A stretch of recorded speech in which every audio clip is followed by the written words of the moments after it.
ಕರ್ನಾಟಕದಲ್ಲಿ ಒಕ್ಕಲಿಗ ಸಮುದಾಯದ ಲೀಡರ್ ಯಾರು ಎಂಬ ಪ್ರಶ್ನೆ ಮೂಡ್ತಾ ಇದೆ. ಇನ್ನು ದೇವೇಗೌಡರ ಬಳಿಕ ಯಾರಾಗ್ತಾರೆ ಒಕ್ಕಲಿಗರ ಮಾಸ್ ನಾಯಕ?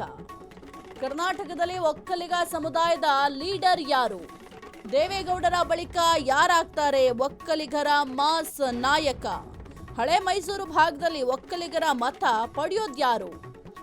ಡಿಕೆಶಿ ಎಚ್ಡಿಕೆ ನಡುವೆ ಒಂದು ಮಾಸ್ ಲೀಡರ್ ವಾರ್ ಶುರುವಾಗಿದ್ಯಾ? ಹಾಗಾದ್ರೆ ಪ್ರಚಾರದಲ್ಲಿ ನನ್ನ ಕೈಗೆ ಪೆನ್ನು ಪೇಪರ್ ಕೊಡಿ ಎಂದಿದ್ದ ಡಿಕೆಶಿ 2023ರಲ್ಲಿ ವಿಧಾನಸಭಾ ಚುನಾವಣೆ ವೇಳೆ ಡಿಕೆಶಿ ಮಾಡಿದಂತಹ ಭಾಷಣ. ಇನ್ನು ಡಿಕೆ ಶಿವಕುಮಾರ್ ಆಗ್ತಾರಾ?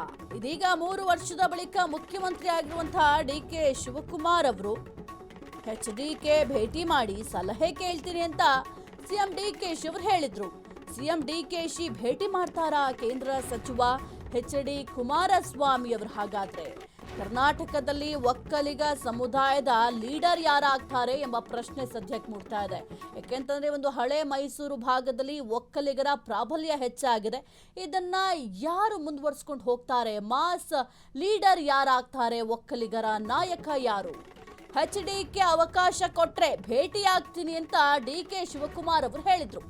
ಸಿಎಂ ಡಿಕೆಶಿ ಭೇಟಿ ಮಾಡಲು ಒಪ್ಪದ ಮಾಜಿ ಸಿಎಂ ಎಚ್ಡಿಕೆ. ನಿನ್ನೆ ಸಿಎಂ ಭೇಟಿ ಬಗ್ಗೆ ಮಾತನಾಡಿರೋ ಕೇಂದ್ರ ಸಚಿವ ಎಚ್ಡಿಕೆ, ಸಾಂಪ್ರದಾಯಿಕವಾಗಿ ಮಾಜಿ ಸಿಎಂಗಳನ್ನ ಭೇಟಿ ಮಾಡ್ತಿರೋ ಡಿಕೆಶಿ ಭೇಟಿ ನೀಡಿ ಸಲಹೆ ಕೇಳ್ತಾ ಇರೋದನ್ನ ವ್ಯಂಗ್ಯವಾಡಿದಂಥ ಎಚ್ಡಿಕೆ, ಅತಿ ವಿನಯಂ ಧೂರ್ತ ಲಕ್ಷಣಂ ಅಂತ ಹಳೆ ಗಾದೆಯನ್ನ ನೆನಪಿಸಿ ಲೇವಡಿ ಮಾಡಿದ್ದಾರೆ. ನನ್ನ ಬಳಿ ಬಂದು ಡಿಕೆಶಿ ಕೇಳುವಂಥ ಸಲಹೆಗಳು ಏನೂ ಬಾಕಿ ಉಳಿದಿಲ್ಲ. ಜೆಡಿಎಸ್ ಒಕ್ಕಲಿಗರ ವೋಟ್ ಬ್ಯಾಂಕ್ ಮೇಲೆ ಡಿಕೆಶಿ ಕಣ್ಣಿಟ್ಟಿರುವ ಭೀತಿ, ಒಕ್ಕಲಿಗರ ಮತ ಕೈತಪ್ಪೋ ಆತಂಕದಲ್ಲಿ ಭೇಟಿಗೆ ಒಪ್ಪದ ಎಚ್ಡಿಕೆ, 2028ರ ಚುನಾವಣೆಯ ಮೇಲೆ ಕಣ್ಣಿಟ್ಟಿರುವ ಇಬ್ಬರೂ ಒಕ್ಕಲಿಗ ನಾಯಕರು, 2028ಕ್ಕೆ ಮತ್ತೆ ಸಿಎಂ ಅಂತ ಕನಸು ಕಾಣ್ತಾ ಇರುವ ಎಚ್.ಡಿ. ಕುಮಾರಸ್ವಾಮಿ, ಬಿಜೆಪಿ ಜೆಡಿಎಸ್ ಮೈತ್ರಿ ಸರ್ಕಾರ ಅಧಿಕಾರಕ್ಕೆ ಬಂದ್ರೆ ಎಚ್ಡಿಕೆ ಸಿಎಂ. ಅದೇ ರೀತಿ 2028ಕ್ಕೂ ಸಿಎಂ ಆಗಿ ಮುಂದುವರಿಯುವ ಆಸೆ ಇದೆ ಡಿಕೆಶಿಗೆ.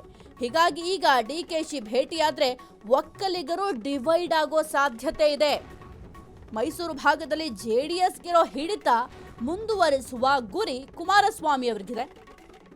ಆದ್ರಿಂದಲೇ ಡಿಕೆಶಿ ಜೊತೆಗಿನ ಜಿದ್ದು ಮುಂದುವರಿಸಿದ್ದಾರೆ ಎಚ್.ಡಿ. ಕುಮಾರಸ್ವಾಮಿ ಅವರು. ಮಾರುತಿ, ಈಗ ಬಹಳ ಮುಖ್ಯವಾಗಿ ಒಂದು ಕಡೆ 2028ಕ್ಕೆ ಸಿಎಂ ಆಗುವ ಕನಸನ್ನ ಕುಮಾರಸ್ವಾಮಿ ಅವರು ಕೂಡ ಕಾಣ್ತಾ ಇದ್ದಾರೆ. ಮತ್ತೊಂದು ಕಡೆ ಈಗ ಈ ಒಂದು ಸಿಎಂ ಹುದ್ದೆಯಲ್ಲೇ ಮುಂದುವರಿಯುವ ಕನಸವನ್ನ ಡಿಕೆ ಶಿವಕುಮಾರ್ ಅವರು ಕೂಡ ಕಾಣ್ತಾ ಇದ್ದಾರೆ. ಈ ಒಂದು ಹಳೆ ಮೈಸೂರು ಭಾಗದಲ್ಲಿ ಒಕ್ಕಲಿಗ ಮತಗಳ ಪ್ರಾಬಲ್ಯ ಕೂಡ ಹೆಚ್ಚಾಗಿದೆ. ಈ ಒಂದು ವಿಚಾರವನ್ನ ಯಾವ ರೀತಿ ಅನಲೈಸ್ ಮಾಡ್ತೀರಾ ಮಾರುತಿ? ಸಾಹಿತ್ಯ ಏನು ಸಿಎಂ ಆಗಿ ಅಧಿಕಾರ ಸ್ವೀಕರಿಸಿದ ನಂತರ ಡಿಕೆಶಿ ಅವರು ಎಲ್ಲ ಮಾಜಿ ಸಿಎಂಗಳನ್ನು ಕೂಡ ಭೇಟಿಯಾಗಿ ಅವರೊಂದು ಜೊತೆ ಚರ್ಚೆ ನಡೆಸ್ತಾ ಇರೋಂಥದ್ದಾಗಿರ್ಬೋದು ಮತ್ತು ಅವರ ಜೊತೆ ಒಂದಷ್ಟು ರಾಜಕೀಯವಾಗಿಯೂ ಕೂಡ ಸಲಹೆಗಳನ್ನು ಪಡಿತಾ ಇರುತ್ತೆ. ಆದರೆ ಎಲ್ಲ ಒಂದು ಕಡೆ ಇಲ್ಲಿವರೆಗೂ ಕೂಡ ಎಲ್ಲರನ್ನು ಭೇಟಿಯಾದರೂ ಕೂಡ ಡಿಕೆಶಿ ಅವರು ಎಚ್ಡಿಕೆಗೆ ಭೇಟಿಗೆ ಅವಕಾಶವನ್ನು ಕೊಡ್ತಿಲ್ಲ. ಯಾಕೆಂದರೆ ಎಚ್ಡಿಕೆ ಅವರು ಕೂಡ ನೆನ್ನೆ ಹೇಳಿರುವಂಥದ್ದು, ನಾನು ಯಾರನ್ನೂ ಕೂಡ ಭೇಟಿಯಾಗಲ್ಲ, ನನ್ನ ಹತ್ರ ಚರ್ಚೆ ಮಾಡುವಂಥದ್ದು ಏನಿದೆ. ಈಗಾಗಲೇ ರಾಜಕೀಯವನ್ನು ಡಿಕೆಶಿ ಅವರು ಶುರು ಮಾಡಿದ್ದಾರೆ. ಅತಿ ವಿನಯಂ ಧೂರ್ತ ಲಕ್ಷಣಮನ್ನ ಒಂದು ಗಾದೆಯನ್ನು ಕೂಡ ಹೇಳಿರುವಂಥದ್ದು. ಅಂದರೆ ಇದೆಲ್ಲ ಒಂದು ಕಡೆ ಒಕ್ಕಲಿಗರ ಗಾದೆಗಾಗಿ ಸಾಕಷ್ಟು ಫೈಟ್ ನಡೀತದೆ. ಒಂದು ಕಡೆ ಡಿಕೆಶಿ ಅವರು ಆ ಆಧಿಪತ್ಯ ಸ್ಥಾಪಿಸೋಕ್ಕೆ ಸತತವಾಗಿ ಪ್ರಯತ್ನ ಮಾಡ್ತಿದ್ದಾರೆ. ಇನ್ನೊಂದು ಕಡೆ ಎಚ್ಡಿಕೆ ಅವರು ಕೂಡ ತಮ್ಮ ಹಳೆ ಮೈಸೂರು ಭಾಗದಲ್ಲಿ ಇರುವಂತಹ ಹಿಡಿತವನ್ನು ಸಾಧಿಸುವ ನಿಟ್ಟಿನಲ್ಲಿ ಮತ್ತು ಅದನ್ನು ಮುಂದುವರಿಸುವ ನಿಟ್ಟಿನಲ್ಲೂ ಕೂಡ ಕಸರತ್ತನ್ನು ಮಾಡ್ತಾ ಇರೋದು. ಯಾಕೆಂದರೆ ಪ್ರಮುಖವಾಗಿ ಇವರಿಬ್ಬರು ಕೂಡ ಮುಂದಿನ ಬಾರಿ ಕೂಡ ಸಿಎಂ ಆಗಬೇಕು ಅಂತ ಕನಸು ಕಟ್ಕೊಂಡಿರುವಂಥದ್ದು. ಪ್ರಮುಖವಾಗಿ ಅದರಲ್ಲೂ ನೋಡೋದಾದರೆ ಡಿಕೆಶಿ ಅವರು 2028ರ ನಂತರ ಕೂಡ ಸಿಎಂ ಆಗಿ ನಾನು ಮುಂದುವರಿಬೇಕು, ಅದಕ್ಕೆ ನೀವು ಸಹಾಯ ಮಾಡಬೇಕು ಮತ್ತು ಮತದಾನವನ್ನು ನೀಡಬೇಕು ಎಂಬ ಕರೆಯನ್ನು ಈ ಹಿಂದೆ ಏನು ರಾಮನಗರ ಕಡೆ ಭೇಟಿ ಕೊಟ್ಟಾಗ ಕೂಡ ಒಂದು ಹೇಳಿಕೆಯನ್ನು ಕೊಟ್ಟಿದ್ರು ಕನಕಪುರದಲ್ಲೇ.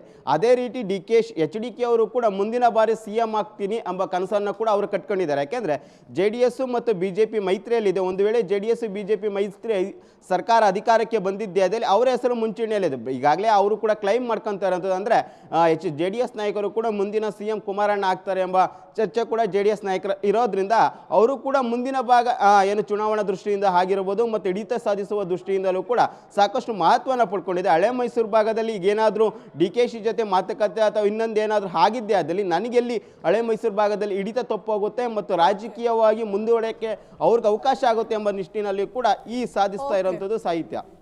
ಓಕೆ, ಥ್ಯಾಂಕ್ ಯು ಮಾರುತಿ ನಿಮ್ಮೆಲ್ಲ ಮಾಹಿತಿಗಾಗಿ.